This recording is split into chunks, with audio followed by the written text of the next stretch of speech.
Assalamu alaikum, dear viewers. It's Ikra Khan welcoming you on behalf of your own channel Maths Box. I'm here to deliver lecture number 18 of set theory. Today I'll discuss the topic of inverse of a function. Students, हमारी discussion चल रही थी set theory पर, जिसके chapter functions पर हम लोग काम कर रहे थे। आज हमने लेक्चर नंबर 18 डिलीवर करना है। अपने लेक्चर का बाकायदा आगाज़ करने से पहले मेरी रिक्वेस्ट उन लोगों से जिन्होंने अभी तक मैथ्स बॉक्स को सब्सक्राइब नहीं किया, प्लीज़ बेल आइकन को प्रेस कर दें और थम्स अप का बटन भी प्रेस करें ताकि इस चैनल की रीसेंट अपडेट से आप लोग अवेयर रहें। मूव करते हैं टाइम की ज़ाया किए बगैर अपने लेक्चर की तरफ।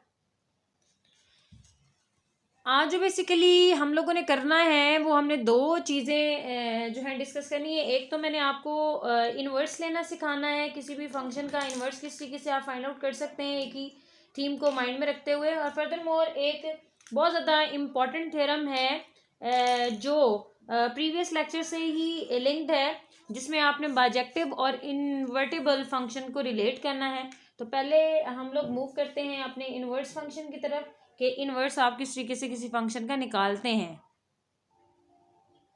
स्टूडेंट्स, हम लोग ना आपको इन्वर्स निकालना सिखा रहे हैं। इन्वर्स निकालने के डिफरेंट मेथड्स आप लोगों ने पढ़े होंगे। ये इजीएस्ट अप्रोच है। 3 से 4 स्टेप्स आपने माइंड में रखने हैं और आप हर फंक्शन का इन्वर्स निकाल सकेंगे।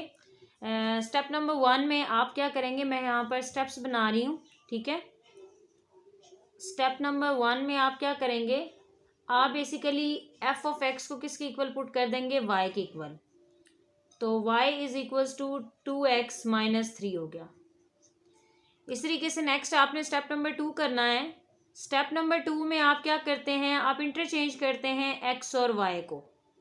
किसको इंटरचेंज करते हैं, x और y को इंटरचेंज करेंगे। मतलब जहाँ पर x है वहाँ पर y लिख देते हैं और जहाँ पर y है वहाँ पर आप x लिख देते हैं। ये देखिए, y तो मैंने x कर दिया, x था मैंने y कर दिया।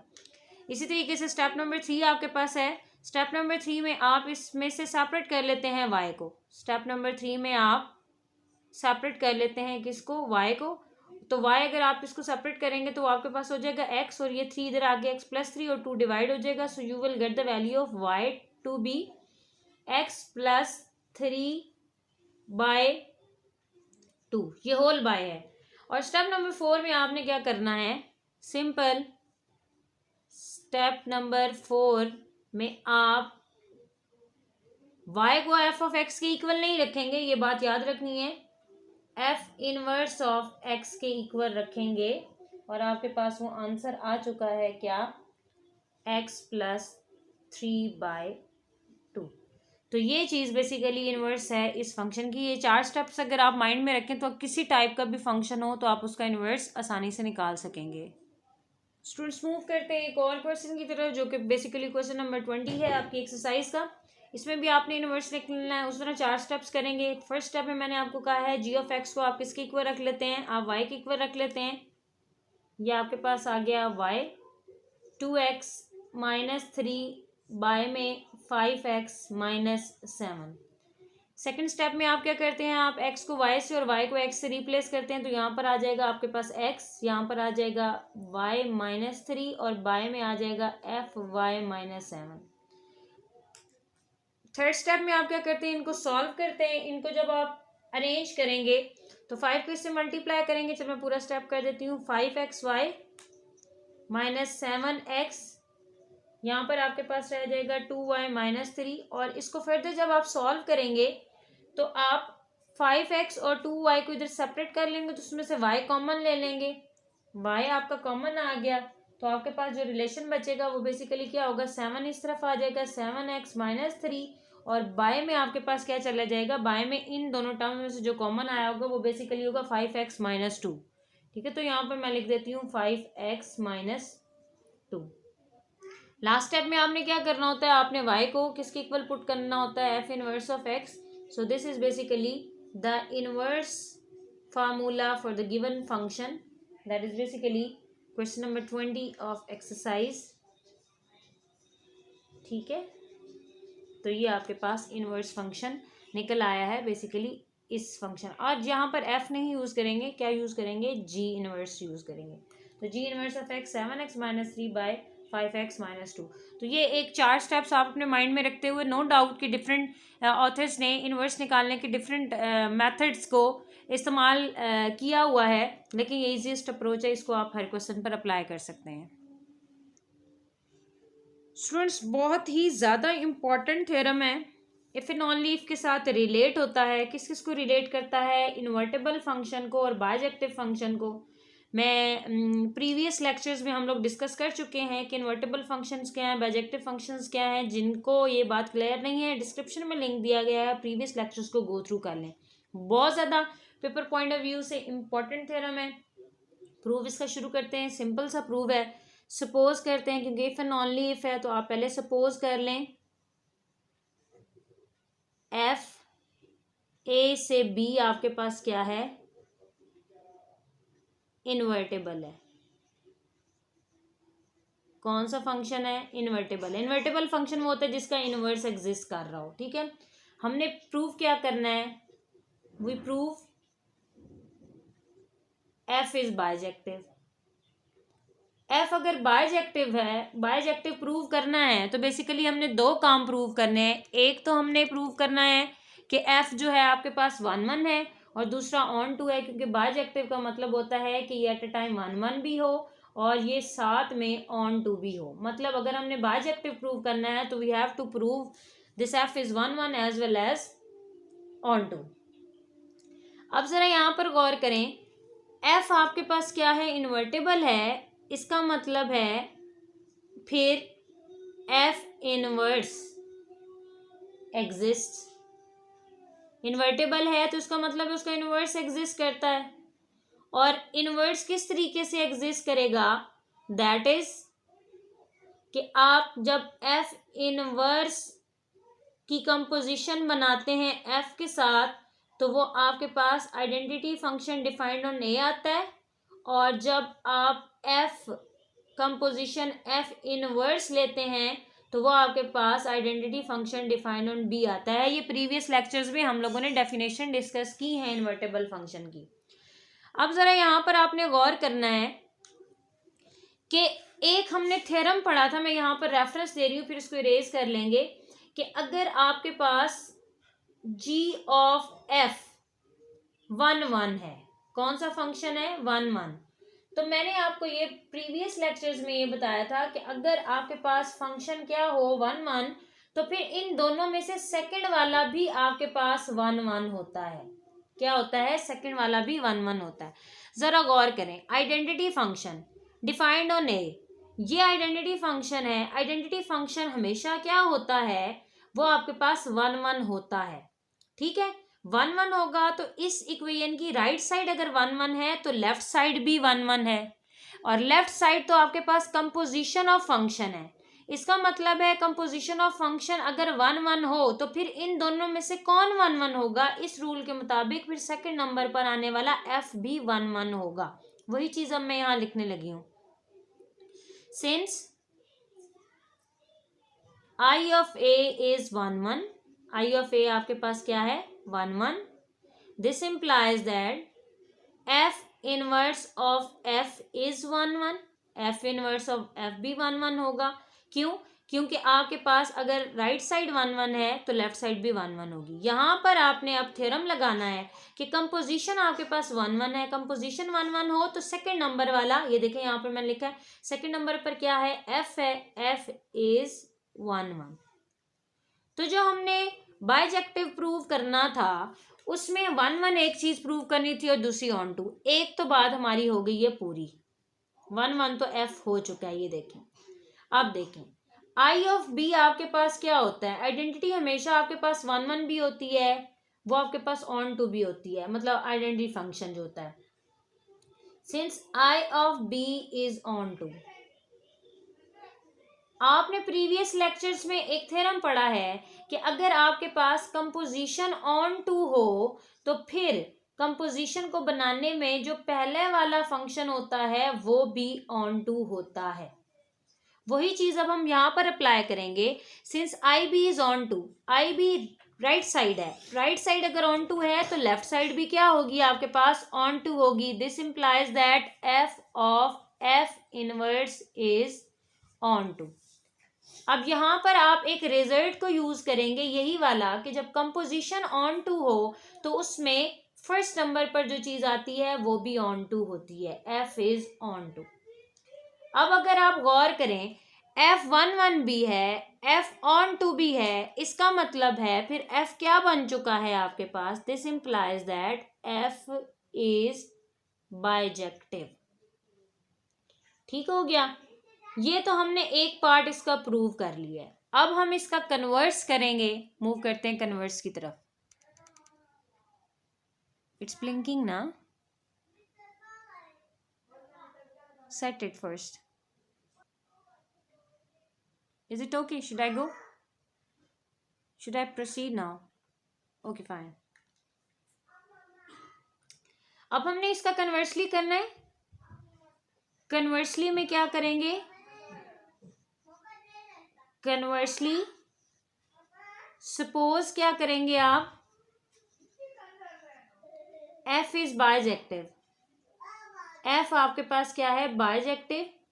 वी प्रूव, हमें प्रूव क्या करना पड़ेगा, या we have to prove, we prove F is invertible. पूरा वर्ड आप लिख लीजिएगा, हमने ये प्रूव करना है कि एफ इनवर्टेबल है। इस चीज को प्रूव करना हो तो उसका मतलब क्या होता है वो मैं आपको बता देती हूँ ताकि आपके लिए टारगेट आसान हो।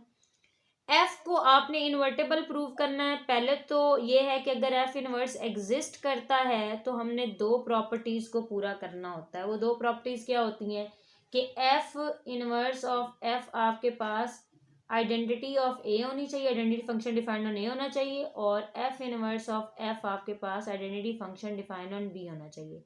तब आपके पास एफ जो होता है वो क्या होता है, इन्वर्टेबल प्रूव हो जाता है। अच्छा, इसको इन्वर्टेबल प्रूव करने के लिए हम कुछ स्टेप्स को फॉलो करेंगे, वो देखेंगे इस तरीके से हैं।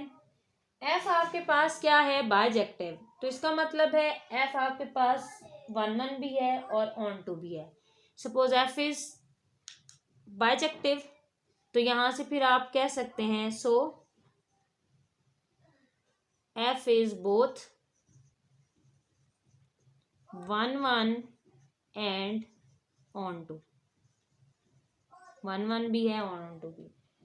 और अगर ये सिचुएशन है ऑन टू है तो इसका मतलब है ऑन टू की डेफिनेशन तुम्हारे पास होती है कि टारगेट सेट के हर एलिमेंट के लिए आपको उसकी प्री इमेज मिले। देन आप क्या लिख सकते हैं, आप लिख सकते हैं टू ईच बी या for each B belongs to capital B is image of unique element, unique element in A। और वो यूनिक एलिमेंट से हम कह देते हैं खुद से कि वो बी हैट है। ये जो मैंने स्टेटमेंट लिखी है ऑन टू के लिए, तो इसको अगर मैं मैथमेटिकल लिखूं तो इसका मतलब है कि जब एफ किस पर ऑपरेट होगा, बी हैट पर ऑपरेट होगा, तो आंसर बी आएगा। ठीक हो गई बात। अब आगे प्रोसीड करते हैं। दस, अगर f of A is equal to b आए तो इन दोनों को आप कंपेयर करें। इनको साथ साथ इक्वेशंस के नेम देते जाएं क्योंकि मैंने आगे इसको ना इस्तेमाल करना है, तो आपको हिंट मिल जाएगा कि फलान इक्वेशन को जो है ना आपने यूज किया।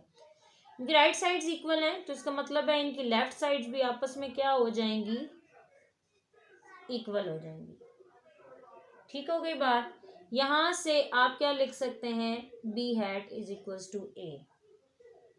यहां से आप फर्दर लिख सकते हैं A is equal to B hat because equality is always symmetric.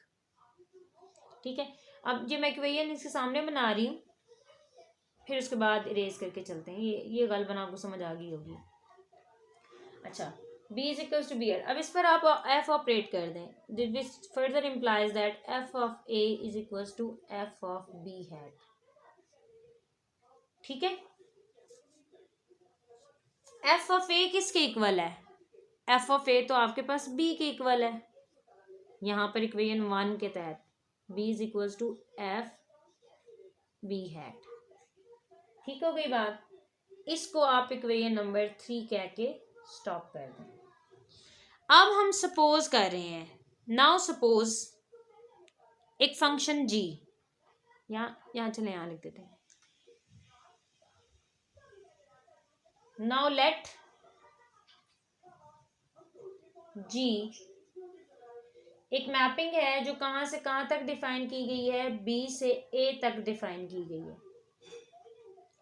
ठीक है, और इसको किस तरीके से डिफाइन किया गया है, डिफाइंड एज, ये हमने खुद से लेट ली है कि जी जब बी के एलिमेंट्स पर ऑपरेट होगा तो आंसर इसका एलिमेंट आएगा, और इसके एलिमेंट्स को हमने किसका नाम दिया हुआ है, ये देखें बी हैट का नाम दिया हुआ है, तो आंसर बी हैट आएगा। ठीक है, इस इक्वेशन को आप इक्वेशन नंबर 4 कह के स्टॉप कर दें। अच्छा, अब देखें हमने बेसिकली प्रूव क्या करना है, हमने ये प्रॉपर्टीज प्रूव करनी है। ये प्रॉपर्टीज प्रूव करने के लिए हम क्या करेंगे, हमने एफ इनवर्स की जगह जी लिया हुआ है, क्योंकि एफ हमारा फंक्शन ए से बी है, तो जी हमने बी से ए लिया है, तो वो ऑब्वियसली एफ इनवर्स के बराबर हमने जी लिया हुआ है। तो हमने यहाँ पर प्रूव करना है जी ऑफ एफ, और इसको ऑपरेट करना है हमने किस पर, ए पर ऑपरेट करना है। इस चीज को हम क्या लिख सकते हैं, जी एफ ऑफ ए। जरा यहाँ पर गौर कीजिएगा कि एफ ऑफ ए किसके इक्वल है, एफ ऑफ ए आपके पास बी के इक्वल है, बी के इक्वल है। रेफरेंस क्या है, आपने यूज क्या किया है, यूजिंग 1, आपने फर्स्ट इक्वेशन को यूज किया। अब जी ऑफ बी वो आपके पास किसके इक्वल है, इक्वेशन 4 को देखिएगा, इक्वेशन 4 यूज करेंगे तो जी ऑफ बी आपके पास आ जाएगा बी हैट, यहाँ पर आप लिख लें यूजिंग 4।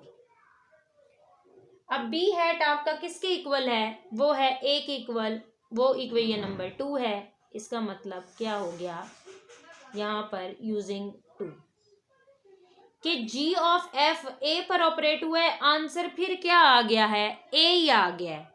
तो इसका मतलब क्या हुआ कि आपके पास जी ऑफ एफ किसके इक्वल है, जी ऑफ एफ आपके पास आइडेंटिटी फंक्शन है डिफाइंड ऑन ए, क्यों, क्योंकि ए के एलिमेंट पर ऑपरेट हुआ, आंसर दोबारा ए का एलिमेंट आ गया। तो जी ऑफ एफ मतलब ये पहली प्रॉपर्टी आपने वाइंड अप कर ली। अब इसी जगह से ये मैं इरेज करूंगी और मैं दूसरी प्रॉपर्टी प्रूव करूंगी। अब की बार मैंने सेकंड प्रॉपर्टी प्रूव करनी है, तो सेकंड प्रॉपर्टी में मुझे एफ ऑफ जी ए चाहिए, वो आ जाएगा एफ जी ए। अब जरा यहाँ गौर करें कि आपके पास बेसिकली ए पर ऑपरेट नहीं करना था, बी पर ऑपरेट करना था। क्यों, क्योंकि पहले जी ऑपरेट होगा और जी बी से ए तक डिफाइन किया गया, तो यहाँ पर आपके पास क्या आएगा, बी आएगा। जी ऑफ बी आपका किसके इक्वल है, जी ऑफ बी आपका इक्वल है बी हैट के, किसके इक्वल है, बी हैट के। और यहाँ पर आप रेफरेंस यूज करेंगे यूजिंग 4, आपने इक्वेशन 4 को इस्तेमाल कर लिया है। Next f of b hat, अगर आप इक्वेशन नंबर 3 से देखें तो वो आपके पास क्या आ रहा है, बी, यहाँ पर रेफरेंस आप लिखेंगे यूजिंग 3। अब जरा आप गौर करें कि एफ ऑफ जी बी पर ऑपरेट हो रहा है, आंसर बी ही आया है। इसका मतलब है बी को तो उसने चेंज ही नहीं किया, फिर एफ ऑफ जी तो आइडेंटिटी है, क्योंकि आइडेंटिटी फंक्शन चेंज नहीं ना करता। तो हम यहाँ पर कह सकते हैं कि जो एफ ऑफ जी आपके पास है वो आइडेंटिटी फंक्शन है, किस पर डिफाइंड हो रहा है, बी। बी किसके एलिमेंट्स हैं, कैपिटल बी के, तो यहाँ पर आ जाएगा आई बी। और यहाँ पर आपने लिखना है for every b belongs to b. देखिए ये दोनों प्रॉपर्टीज जो हैं वो फुलफिल हो गई हैं। पहले मैंने एफ इनवर्स की जगह एग्जिस्ट करवा के ये मैंने लिखा जी बी से, फिर मैंने ये प्रॉपर्टी पूरी की, फिर मैंने ये प्रॉपर्टी पूरी की। इसका मतलब क्या हो गया, इसका मतलब हो गया कि उसका इनवर्स एग्जिस्ट कर गया, इनवर्स एग्जिस्ट कर गया तो वो खुद क्या हो गया, इन्वर्टेबल। तो यहाँ पर आप कह सकते हैं फिर एफ इज इन्वर्टेबल। ये आपके पास बहुत ही ज्यादा पेपर पॉइंट ऑफ व्यू से इंपॉर्टेंट थ्योरम, बहुत ज्यादा इंपॉर्टेंट थ्योरम। डियर ऑडियंस, तो ये था आपके पास आज का लेक्चर। उम्मीद है आज का लेक्चर क्लियर हुआ होगा। फिर भी अगर कोई दिक्कत हो तो आप कमेंट सेक्शन में आ सकते हैं। बेल आइकन को प्रेस करना मत भूलिएगा। अपना बहुत ज़्यादा ख्याल रखें। मैथ्स बॉक्स की सारी टीम को अपनी दुआओं में याद रखें। अल्लाह हाफिज़।